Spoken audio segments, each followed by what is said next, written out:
ในเอพิโซดที่ 2 ของซีรีส์นี้ผมก็จะพาทุกคนเดินทางออกจากลอสแอนเจลิสไปลาสเวกัสแต่จะยังไม่ได้เที่ยวในลาสเวกัสนะครับโดยผมจะไปรับรถเช่าแล้วก็ขับไปเที่ยวที่ฮูเวอร์แดมในวันแรกวันถัดมาผมก็จะพาไปเที่ยวในรัฐแอริโซนาเริ่มต้นจากไปชมแลนด์มาร์คทางธรรมชาติที่สำคัญแห่งหนึ่งของโลกนั่นก็คือแกรนด์แคนยอนซึ่งเราจะไปชมทางทิศใต้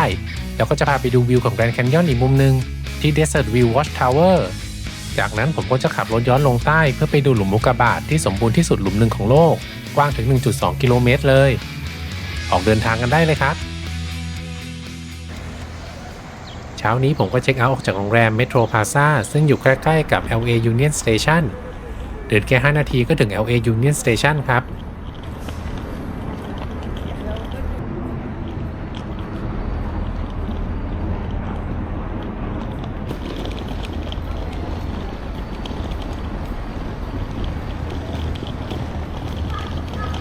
เดี๋ยวผมจะเดินไปขึ้นรถบัสของ Greyhound ซึ่งจุดขึ้นรถบัสจะอยู่ทางฝั่งตะวันออกของสถานี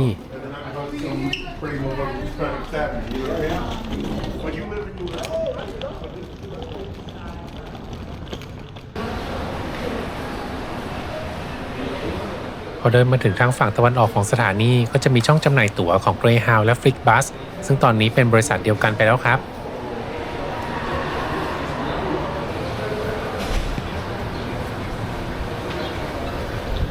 พอใกล้ถึงเวลาที่จะขึ้นรถก็เดินมาขึ้นบันไดเลื่อนไปที่จุดจอดรถชั้นบนได้เลย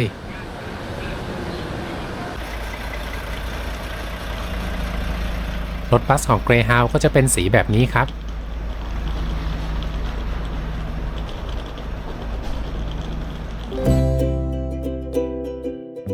เดี๋ยวเราจะเดินทางออกจาก LA Union Station ไปที่ลาสเวกัสโดยจะไปลงรถบัสที่ South Strip Transit Terminal ครับ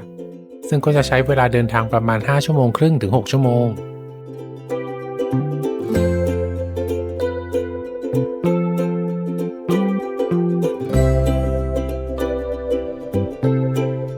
รถบัสออกตรงเวลาครับ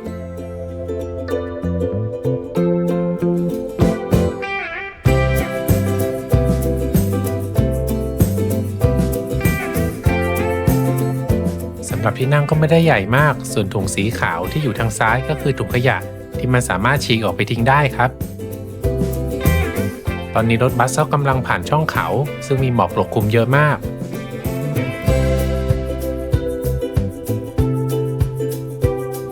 ตรงนี้ก็เลยเกิดอุบัติเหตุหลายคันเลยครับ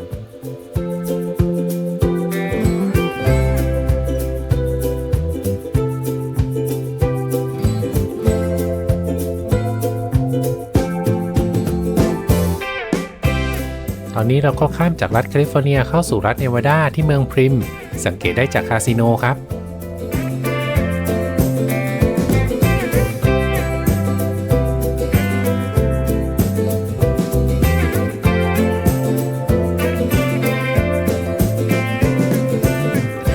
ตอนนี้รถบัสก็มาถึงลาสเวกัสแล้วครับที่เห็นอยู่ไกลๆก็คือลาสเวกัสบริวารหรือจะเรียกว่าลาสเวกัสสตริปก็ได้ครับรถบัสมาจอดที่ South Strip Transit Terminal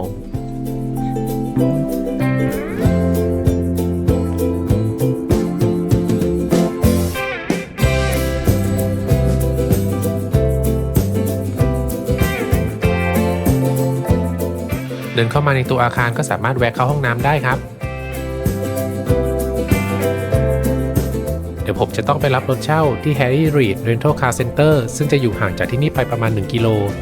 ลองดูใน Google Map แล้วระหว่างเดินไปกับขึ้นรถบัสไปไม่ต่างกันเท่าไหร่เลยครับฉะนั้นก็เลยเดินไปดีกว่า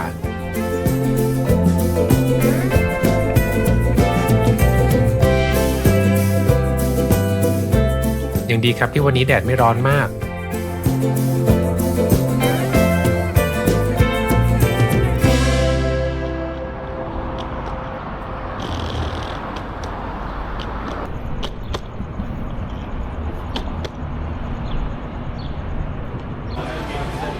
มาถึง Harry Reid Rental Car Center แล้วครับ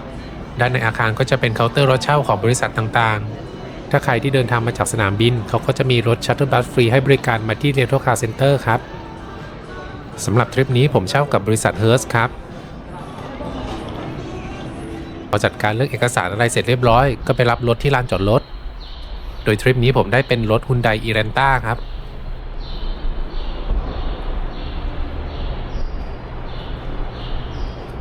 จริงๆค่าเช่ารถก็ไม่แพงเท่าไหร่ครับแต่มันแพงตรงประกันถึงแม้จะซื้อประกันไว้แล้วแต่ก็ควรที่จะถ่ายรูปไว้ก่อนที่จะออกรถนะครับ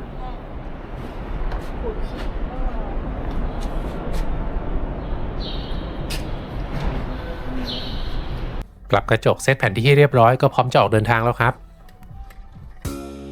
ซึ่งเราจะเดินทางออกจาก Rental Car Center ไปยัง Hoover Dam ซึ่งระยะทางไป Hoover Dam ก็อยู่ที่34ไมล์หรือใช้เวลาเดินทางประมาณ35นาทีครับ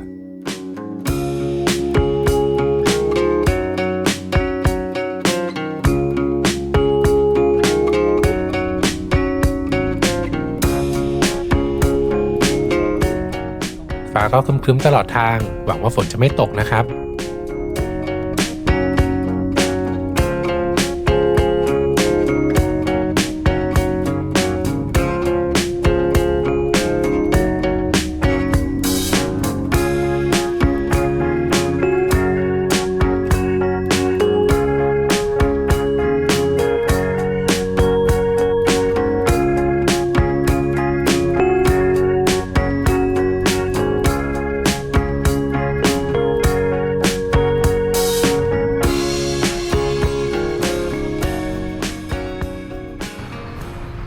ตอนนี้ผมก็มาจอดรถที่สะพานที่ชื่อยาวๆที่ขึ้นอยู่ข้างบนนี้ก็เพื่อที่จะมาถ่ายรูปเขื่อนฮูเวอร์แดมครับ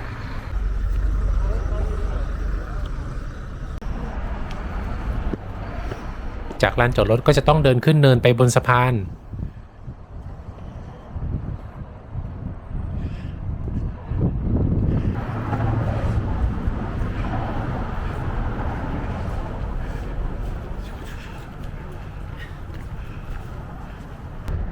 ป้ายนี้ก็บอกไว้อยู่ครับว่าตอนนี้เราอยู่ที่รัฐเนวาดา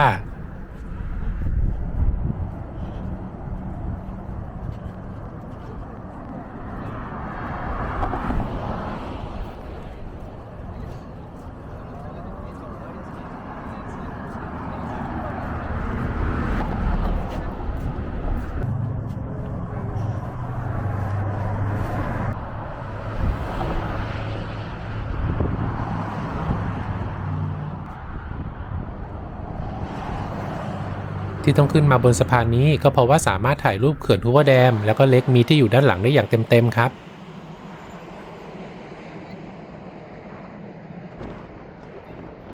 ที่เห็นอยู่ด้านล่างก็คือโรงผลิตไฟฟ้าพลังน้ำ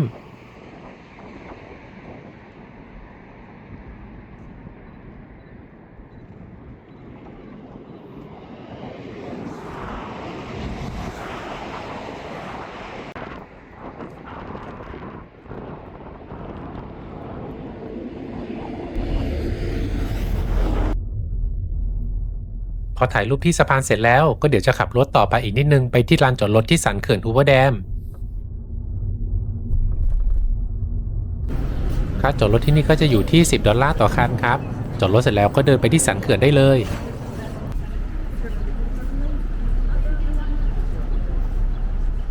มาฟังข้อมูลคร่าวๆของฮูเวอร์แดมกันนิดนึงครับฮูเวอร์แดมเป็นเขื่อนคอนกรีตรูปโค้งกึ่งถ่วงน้ำหนักหรือ Arch Gravity Dam ตั้งอยู่ในบริเวณ Black Canyon บนแม่น้ำโคโลราโดบริเวณชายแดนระหว่างรัฐแอริโซนาและเนวาดาครับเริ่มก่อสร้างในปี 1931 ในช่วงภาวะเศรษฐกิจตกต่ำครั้งใหญ่หรือที่เรียกกันว่า Great Depression ซึ่งก็ถือว่าเป็นการกระตุ้นเศรษฐกิจวิธีหนึ่งและเป็นการทำให้เกิดการจ้างงานโดยสร้างเสร็จในปี 1936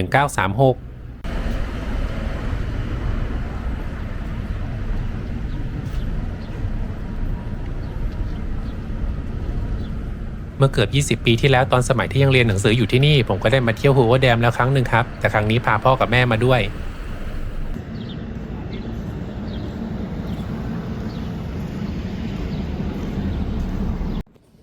นี่ก็คือ Intake Tower หรือหอรับน้ำเข้าโรงไฟฟ้าฝั่งเนวาดา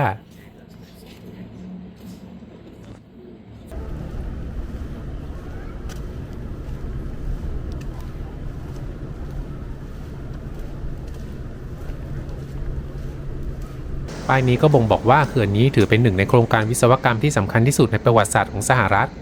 ด้านล่างก็บอกว่าจุดนี้คือจุดที่แบ่งเขตแดนระหว่างรัฐเนวาดากับแอริโซนา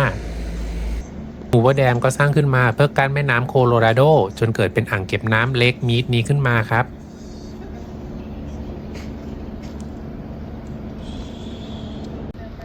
จะเห็นว่าระดับน้ำที่เต็มอ่างก็จะสูงขึ้นมาถึงแนวขาวๆเลยครับ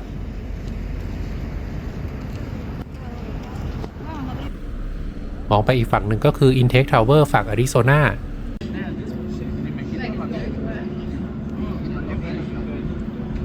สะพานที่เห็นอยู่นี้ก็คือสะพานที่เพิ่งไปยืนถ่ายรูปมาเมื่อตะกี้นี้ครับ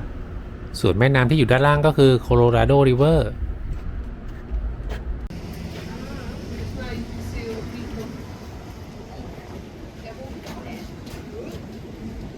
โรงไฟฟ้าของ Hoover Dam ก็เป็นแหล่งผลิตไฟฟ้าที่สำคัญให้แก่รัฐเนวาดา อาริโซนา และแคลิฟอร์เนีย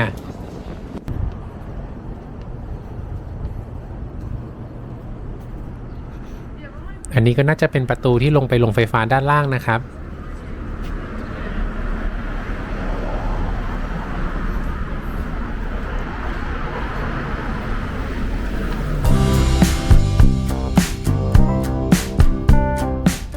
เที่ยวHoover Damเรียบร้อยแล้วผมก็จะขับรถเข้าสู่รัฐอาริโซนาแล้วครับ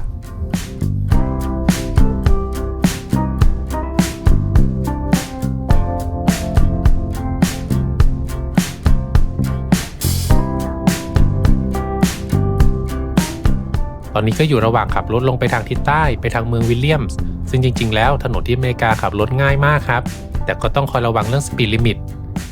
ดังนั้นเวลาเช่ารถก็ควรเลือกรุ่นรถที่มีระบบตั้งความเร็วอัตโนมัติหรือ Cruise Control ครับเพราะว่าค่าปรับจราจรของอเมริกานั้นแพงมากครับยิ่งถ้าเป็นรถเช่าด้วยก็จะมีค่าดำเนินการในการจัดการกรณีโดนใบสั่งด้วยครับ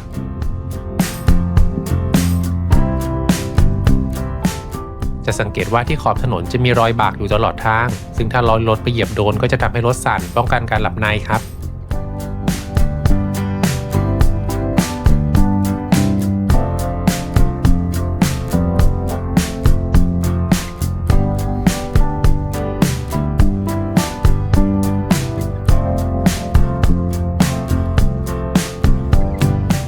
สำหรับคืนนี้ผมจะค้างคืนอยู่ที่เมืองวิลเลียมส์เพื่อที่วันพรุ่งนี้ตอนเช้าจะได้ไปเที่ยวต่อที่แกรนด์แคนยอนเซาท์ริมครับ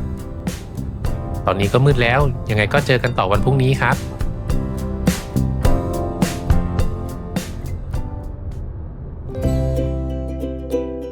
สวัสดีตอนเช้าครับวันนี้ผมจะพาไปเที่ยวแกรนด์แคนยอนที่เซาท์ริมหรือขอบฝั่งทิศใต้กันครับโดยเมื่อคืนผมมาพักที่เมืองวิลเลียมส์โดยที่พักของผมก็คือโรงแรม Howard Johnson by Wyndham Williamsซึ่งก็อยู่ไม่ไกลกับทางเข้าแกรนด์แคนยอน National Park ฝั่งทิศใต้ใช้เวลาขับรถไปประมาณ1 ชั่วโมงครับ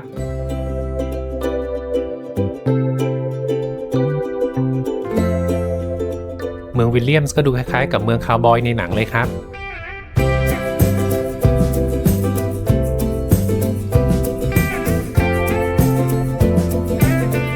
วันนี้อากาศสดใสแต่ก็มีแดดจัดอยู่ครับ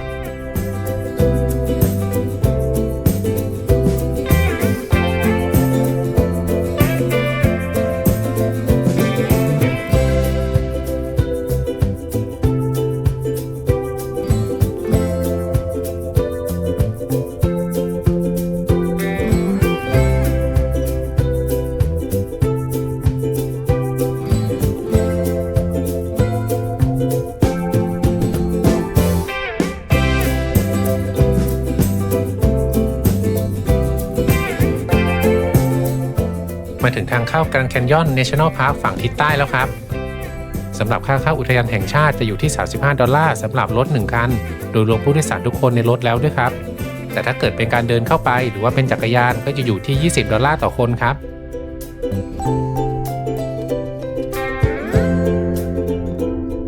ขับตรงเข้าไปที่แกรนด์แคนยอน Visitor Center เลยครับที่ Visitor Center ก็จะมีลานจอดรถจุดบริการให้ข้อมูลร้านค้าและห้องน้ำให้บริการครับ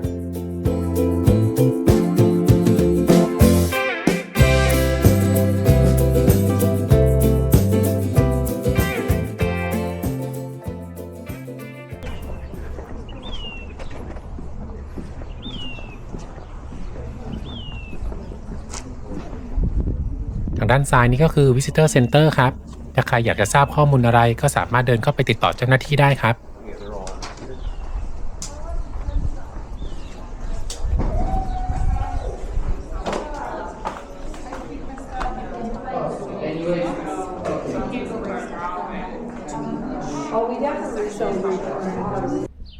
เดี๋ยวเราจะเดินไปที่จุดชมวิวแรกซึ่งอยู่ด้านหลังของ Visitor Center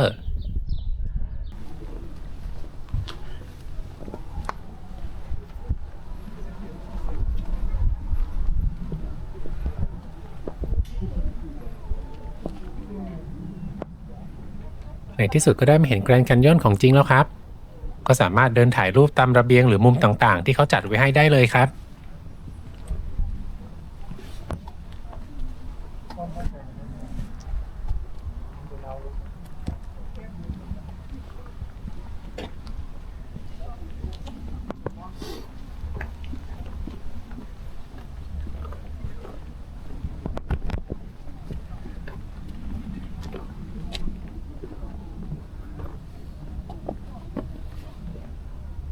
นอกจากเราที่มาชมวิวแกรนด์แคนยอนแล้วก็มีกระรอกน้อยที่มายืนชมวิวอยู่ด้วยครับ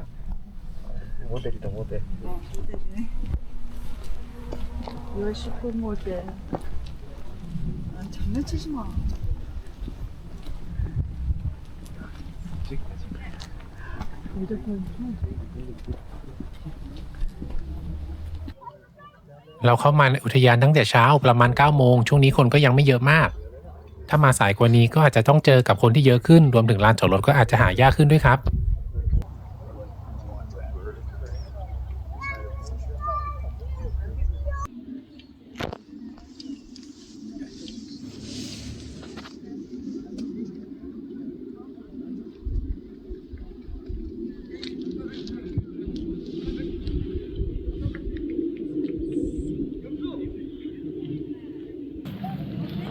เดี๋ยวเราจะเดินต่อไปที่ Matter Point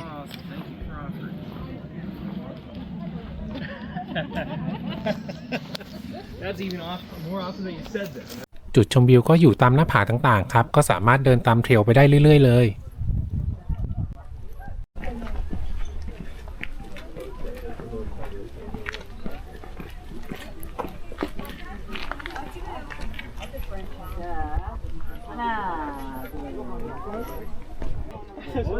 สำหรับข้อมูลคร่าวๆของแกรนด์แคนยอนก็คือเป็นหุบเขาที่ยิ่งใหญ่และมีชื่อเสียงที่สุดแห่งหนึ่งของโลกตั้งอยู่ในรัฐอาริโซนา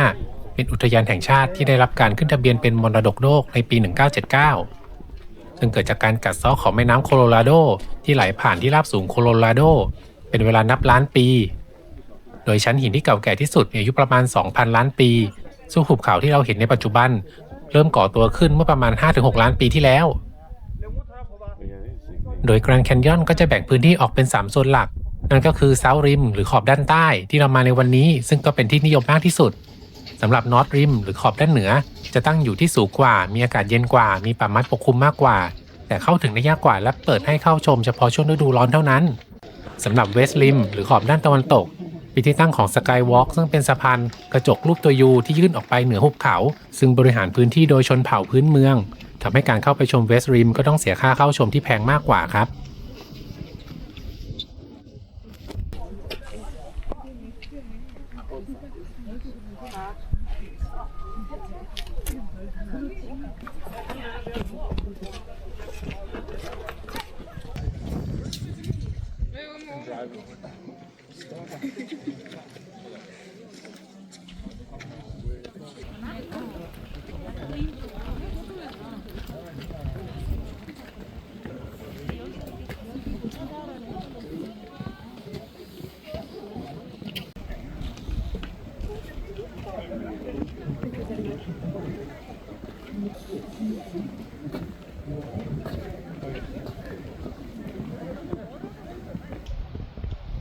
ระหว่างที่ยืนถ่ายวิดีโออยู่ก็มองไปเห็นหมุดสำรวจด้วยครับ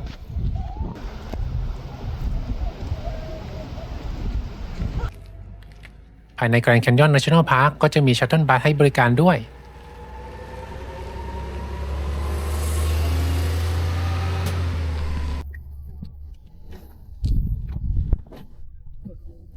เดี๋ยวขอแวะเข้าห้องน้ำแล้วเดี๋ยวจะเดินทางไปต่ออีกวิวพอยต์หนึ่งครับ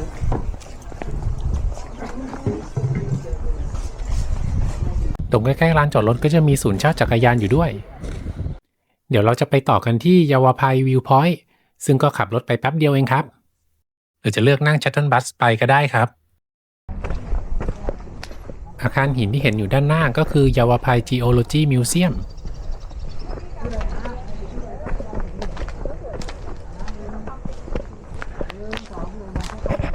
ส่วนรอบๆก็เป็นจุดชมวิวครับผมมาในช่วงต้นเดือนพฤษภาซึ่งก็เป็นช่วงที่มีวันหยุดยาวที่ไทยคนไทยก็จะมาเที่ยวเยอะหน่อยครับเลยจะได้ยินเสียงคนไทยอยู่เป็นระยะ เดินไปนู้นดิตรงนี้ก็ ทีเนี้ยพี่เอางี้ได้ไหม เนี่ยอยู่ตรงนี้ตรงนี้ แป๊บ เนี่ยพี่อยู่ตรงนี้ มาเราเดินไปนู้นดีกว่า พี่ อยู่ด้านล่าง บริเวณด้านล่างของแกรนด์แคนยอนก็จะมีทานน้ำที่เชื่อมกับโคโลราโดริเวอร์เอกลักษณ์ของแกรนด์แคนยอนก็คือชั้นหินที่เรียงตัวกันมานับล้านปี นี่ก็คือความกว้างใหญ่ของแกรนด์แคนยอนนี่แค่ที่ใต้มุมเดียวเท่านั้นนะครับ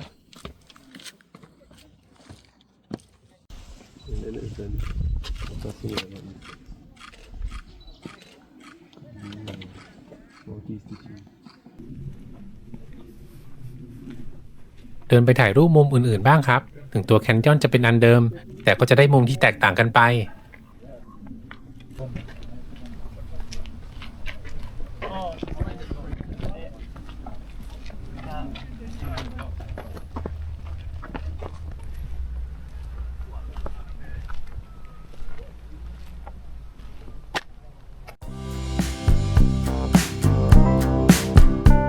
เดี๋ยวเราขับรถไปดูวิวของแกรนด์แคนยอนทางฝั่งทิศตะวันออกเฉียงใต้ที่ Desert View Watch Tower ครับ ซึ่งจะห่างจากจุดนี้ไปประมาณ 23 ไมล์ใช้เวลาขับรถ 37 นาทีครับ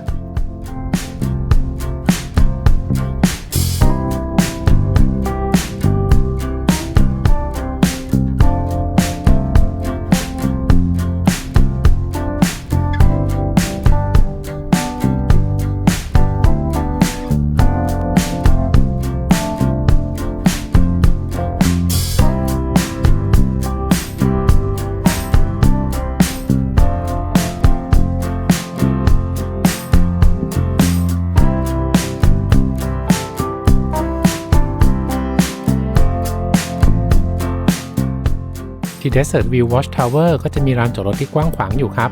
พอจอดรถเสร็จแล้วก็สามารถเดินเข้าไปได้เลย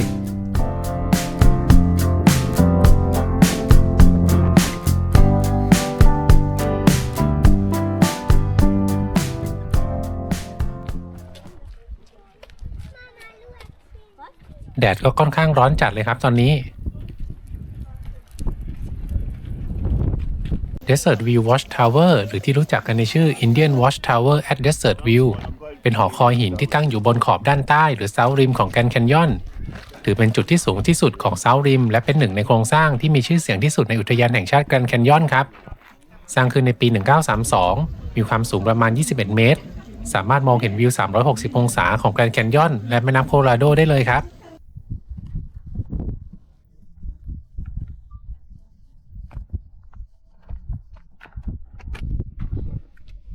ตรงนี้ก็เป็นระเบียงชมวิวก็อย่างที่บอกไปครับว่าจุดนี้จะเป็นวิวของแกรนด์แคนยอนทางทิศตะวันออกเฉียงใต้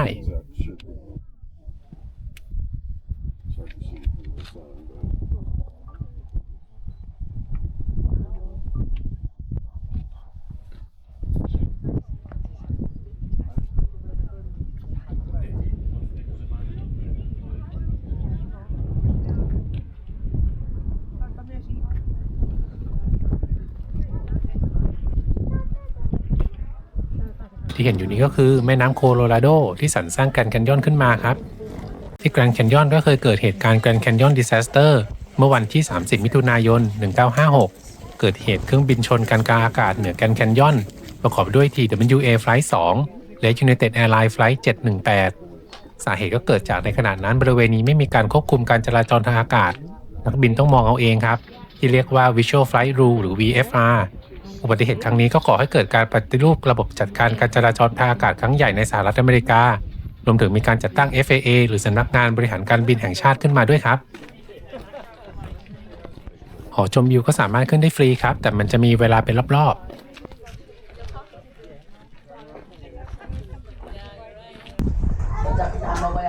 ระหว่างที่เดินอยู่ก็เห็นคนถือไอติมกันเยอะมากเลยครับก็เลยขอไปซื้อกินบ้าง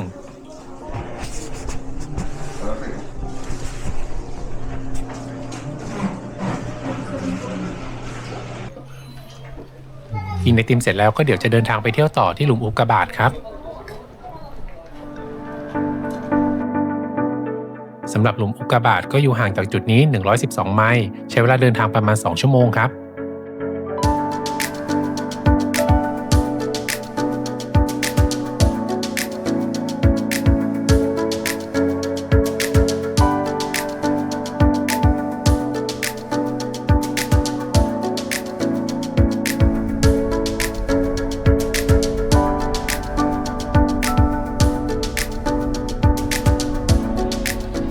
การขับรถในรัฐอาริโซนา เนวาดา หรือยูทาห์ก็จะได้บรรยากาศของทะเลทรายที่เวิ้งว้างแบบนี้ครับซึ่งปั๊มน้ำมันมันก็จะไม่ได้มีตลอดทางดังนั้นก็ควรจะต้องเปิดแผนที่แล้วก็แผนการเติมน้ำมันให้ดีๆครับเพราะว่าถ้าเกิดน้ำมันหมดกลางทางก็ลำบากแน่นอนครับตอนนี้เราก็กำลังมุ่งหน้าไปยังไฮเวย์ 89 พอถึงแล้วเราก็จะต้องขับลงใต้ไปทางเมืองแฟลกสตัฟครับ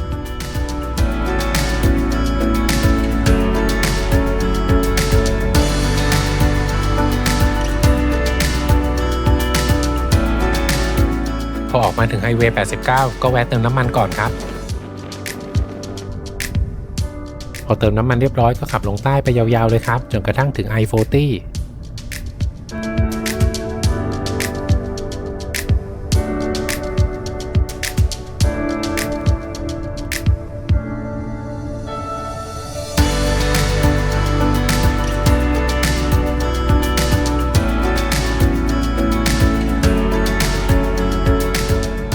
จาก I-40 ก็เลี้ยวเข้ามาที่ถนนที่มุ่งหน้าไป Meteor Crater National Landmark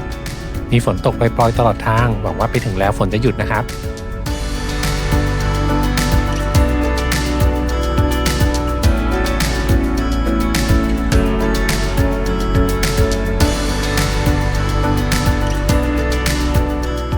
ในที่สุดก็มาถึงแล้วครับเดี๋ยวจอดรถเสร็จแล้วก็ไปซื้อตั๋วเข้าชมกันได้เลย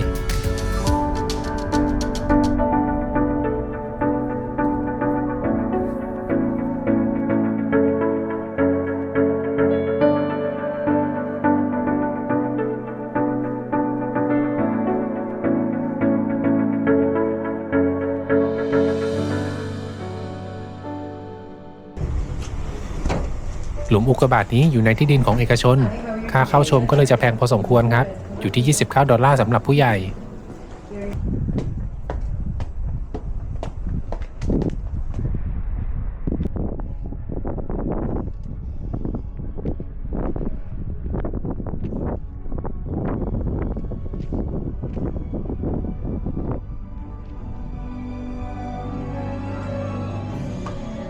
ก่อนที่จะไปถึงหลุมอุกกาบาตก็จะผ่านห้องนิทรรศการครับ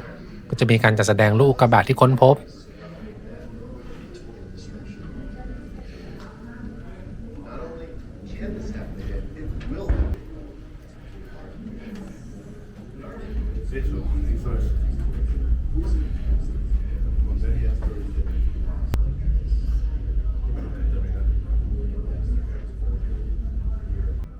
อันนี้ก็เป็นแผนผังทางธรณีวิทยาของหลุมอุกกาบาตนี้ครับถัดจากห้องนิทรรศการก็จะมีประตูที่เปิดไปที่บริเวณขอบหลุมอุกกาบาต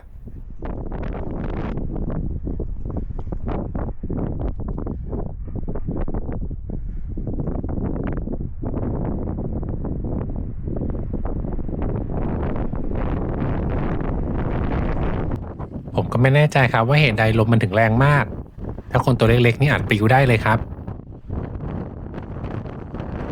ที่ขอบหลุมอุกกาบาตมันก็จะมีแพลตฟอร์มสำหรับยืนชมหลุมอุกกาบาตอยู่ทางด้านบนและด้านล่างครับแต่จะไม่ได้ลงไปถึงข้างล่างสุดนะครับ Meteor Crater หรือที่รู้จักกันในชื่อ Barringer Crater เป็นหลุมอุกกาบาตขนาดใหญ่ที่อยู่ในทะเลทรายทางตอนเหนือของรัฐแอริโซนาถือเป็นหลุมอุกกาบาตที่ได้รับการอนุรักษ์ไว้ดีที่สุดแห่งหนึ่งของโลกและมีความสำคัญอย่างยิ่งต่อการศึกษาทางธรณีวิทยาและดาราศาสตร์เกิดจากการพุ่งชนของอุกกาบาตเหล็กนิกเกิลเมื่อประมาณ 50,000 ปีที่แล้วแต่ว่าเป็นช่วงเวลาที่ค่อนข้างใหม่ทางธรณีวิทยาครับอุกกาบาตที่มาพุ่งชนก็มีเส้นผ่าศูนย์กลางประมาณ50 เมตรเดินทางด้วยความเร็วประมาณ12 กิโลเมตรต่อวินาทีแรงปะทะก็เทียบเท่ากับระเบิด TNT 2.5 ล้านตันหรือรุนแรงกว่าระเบิดปรมาณูที่ฮิโรชิมาถึง150 เท่านอกจากนั้นที่นี่ก็ยังเคยใช้เป็นสถานที่ฝึกอบรมสำหรับนักบินอวกาศในโครงการอพอลโลเพื่อจำลองสภาพพื้นผิวและกระบวนการเก็บตัวอย่างหินบนดวงจันทร์ด้วยครับข้างบนเหมือนจะมีกล้องดูดาวนะครับแต่ว่าขึ้นไปไม่ได้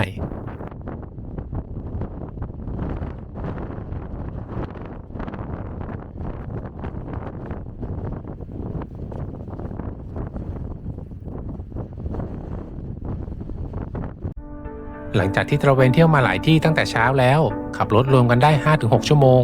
คืนนี้เราก็จะพักกันที่โรงแรม Quality Inn Flagstaff ซึ่งพรุ่งนี้เราก็จะออกเดินทางไปเที่ยวต่อที่ Horseshoe Bend แล้วก็ข้ามไปเที่ยว Monument Valley ทัวร์ในยูทาห์ครับยังไงก็ฝากกดไลค์กดแชร์กดติดตามเพื่อไม่ให้พลาดตอนต่อไปนะครับ